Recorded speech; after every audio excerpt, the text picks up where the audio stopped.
झमाझम कह के औ मन चला कैथे मैदान आदन वाला। मैं मनोज दीवाना वो रानी धूम मचाने वाला। मैं मनोज मन चलाया वो रानी धूम मचाने वाला। टूरी कैथे मैं टनाटन कह के, भूरी कैथे मैं झमाझम कह के औ मन चला कैथे मैदान आदन वाला।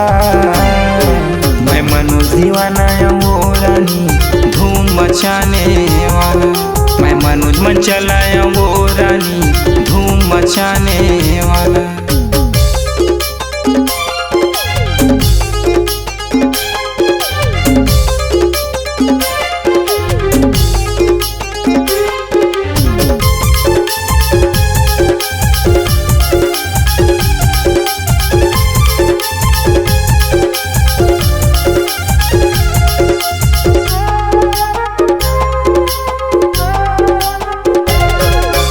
जब मोर गाना डीजे में बजही सबके मन लरसी।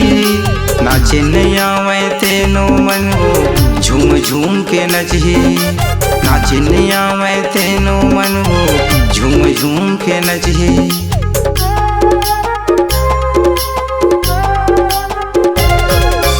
जब मोर गाना डीजे में बजही सबके मन लरसी।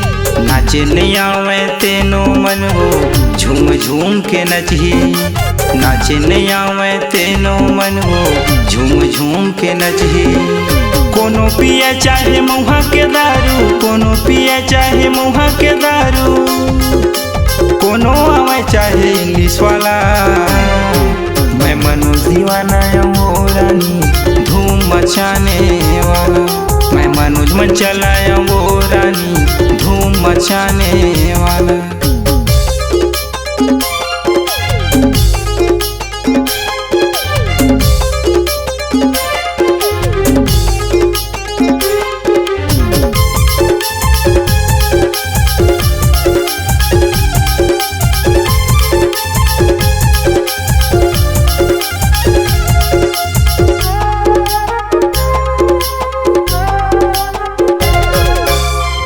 हमर जैसे कलाकार जगह जगह में जाते।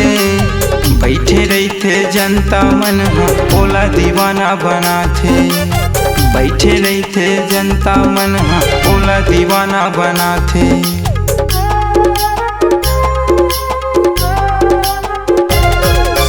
तोर हमर जैसे कलाकार जगह जगह में जाते। बैठे रहते जनता मन ओला दीवाना बनाते। बैठे रहते जनता मन ओला दीवाना बनाते। पापा कैथे मैं दना दना टूरी, पापा कैथे मैं दना दना टूरी, औरी तेज कैथे मैं तो आर्गन वाला। मैं महिला मन चलाया वो रानी धूम मचाने वाला।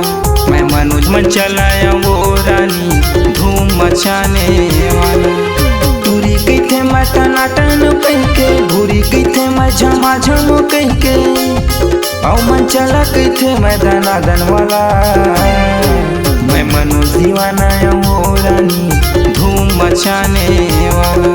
मैं मनोज मन चलाया वो रानी धूम मचाने वाला। मैदान आदन के टूराया वो रानी धूम मचाने वाला। मैं छोटे मन चला के भाई वो धूम मचाने वाला। मैं मनोज मन चलाया वो रानी धूम मचाने वाला। मैं महिला मन चलाया वो रानी धूम मचाने वाला।